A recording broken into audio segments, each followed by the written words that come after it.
Hello everyone, welcome to our channel. So మనం group 2 అదేవిధంగా group 3 సంబంధించిన ప్రీవియస్ ఇయర్ క్వశ్చన్స్ పాలిటీ చూస్తున్నాం. నిన్న ఫెడరల్ సిస్టమ్ సంబంధించిన క్వశ్చన్స్ అన్ని ఒకే దగ్గర చూసినాం కదా. సో ఈరోజు ఎలక్షన్ కమిషన్ సంబంధించిన క్వశ్చన్స్ అన్ని చూద్దాం. Group 2, group 3, group 4 and group 1 prelims ఈ 4 ఎగ్జామ్స్లో వచ్చిన ఎలక్షన్ కమిషన్ సంబంధించిన క్వశ్చన్స్ చూద్దాం. భారత ఎన్నికల సంఘం సంబంధించి క్రింది ప్రకటనను పరిగణించండి.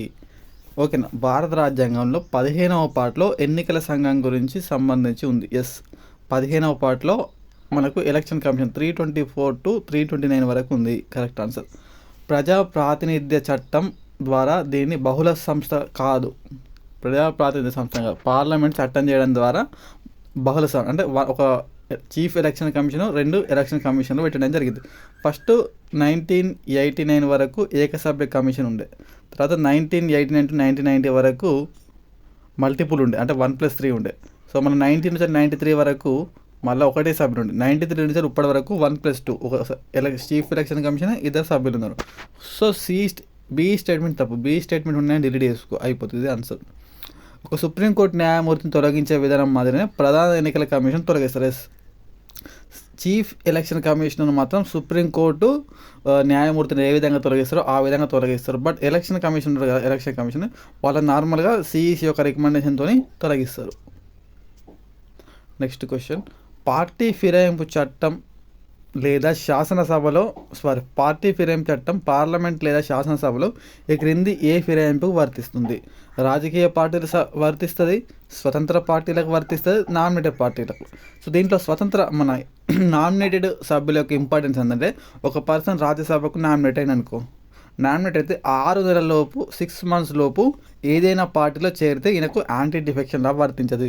6 months తర్వాత ఈయన పార్టీలో జాయిన్ అయితే ఆయనకు యాంటీ డిఫెక్షన్ లా అనేది వర్తిస్తుంది.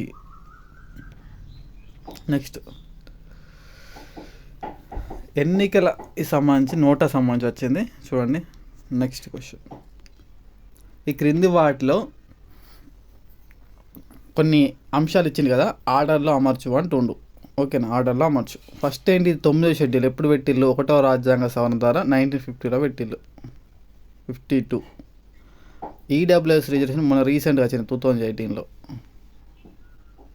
ఓకేనా, ఇగో ఈజీ చెప్తాడు. 9th షెడ్యూల్ 1వ రాజ్యాంగ సవరణ అడిగినట్టు.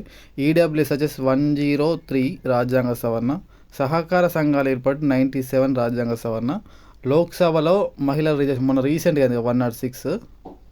నెక్స్ట్ 21 to ఏజ్ అనేది తగ్గించడం ఏంది మనకు 61 రాజ్యాంగ సవరణ.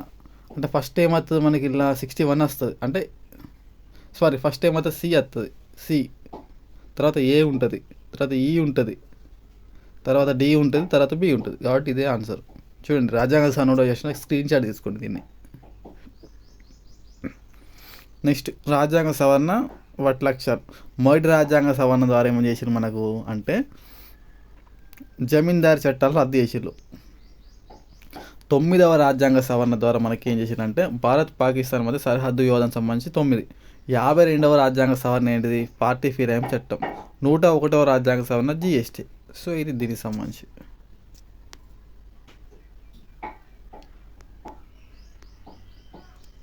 నెక్స్ట్, భారత ఎన్నికల సంఘం సంబంధించి క్రింది కమిటీస్ను కాలానుగుణంగా అమర్చండి. ఫస్ట్ తార్కుండే కమిటీ 1970లో. నెక్స్ట్, దినేష్ గోస్వామి కమిటీ 1990లో. వోహ్రా కమిటీ. ఓకేనా. నెక్స్ట్, తర్వాత ఇంద్రజిత్ గుప్తా కమిటీ 1988లో ఏర్పాటు చేస్తారు. 1998లో. నెక్స్ట్ క్వశ్చన్ చూడండి, మళ్ళీ రిపీట్ అయింది, ఇందాక చూసిన ఇది అవసరం లేదు. భారత ఎన్నికల సంఘం ప్రజెంట్ కూర్పు ఏంటి అంటే, ఒక chief election commission, 2 election commissions ఉంటారు, ఒక ముఖ్య కార్యనిర్వహణాధికారి, 2 కమిషనర్లు. నెక్స్ట్, ఒక పార్టీ జాతీయ పార్టీగా లేదా రాష్ట్ర పార్టీగా ఎన్నిక కావాలంటే ఉన్న అర్హతలు. ఒకవేళ అది 4 లేదా అంతకన్నా ఎక్కువ రాష్ట్రాల్లో గుర్తింపు పొందితే అది నేషనల్ పార్టీగా రికగ్నైజ్ అవుతుంది. 4 ఈ ఆమ్ ఆద్మీ పార్టీకి ఈ క్రైటీరియా ద్వారా నచ్చింది, అంటే ఏ ఉండాలి. సో ఇది క్యాన్సిల్ అయిపోతుంది. ఒకవేళ గత లోక్సభలో అసెంబ్లీ ఎన్నికల్లో ఏదైనా 3 లేదా అంతకంటే ఎక్కువ రాష్ట్రాల్లో దాని అభ్యర్థులు మొత్తం చెల్లుబడ్డాయి, కనీస ఓటు 5%. ఇది తప్పు, బి ఉండద్దు, 6% ఉండాలి.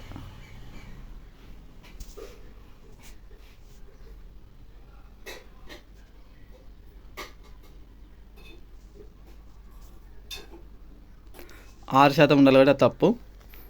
ఒకవేళ గత లోక్సభ ఎన్నికల్లో కనీసం నలుగురు సభ్యులు ఎన్నిక కావాలి. ఎస్ కరెక్టే, 4 సభ్యులు ఎన్నిక కావాలి.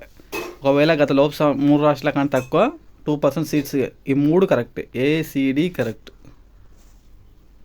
నెక్స్ట్ క్వశ్చన్, భారత ఎన్నికల సంఘం సంబంధించి క్రింది వాక్యాలు గ్రహించము.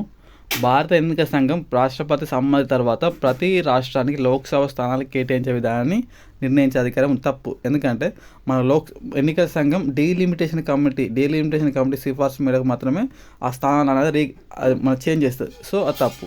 పార్టీల చిహ్నాలను భారత ఎన్నికల సంఘం కేటాయిస్తుంది. కరెక్ట్. ఏ పార్టీకైనా, రిజిస్టర్ పార్టీకైనా, రికగ్నైజ్ పార్టీకైనా, మనకు నేషనల్ పార్టీ అయినా, స్టేట్ పార్టీ అయినా, వాటికి సింబల్స్ అనేది ఎన్నికల కమిషన్ ఇస్తుంది. ఇది ఎలక్షన్ కమిషన్ సంబంధించిన క్వశ్చన్స్.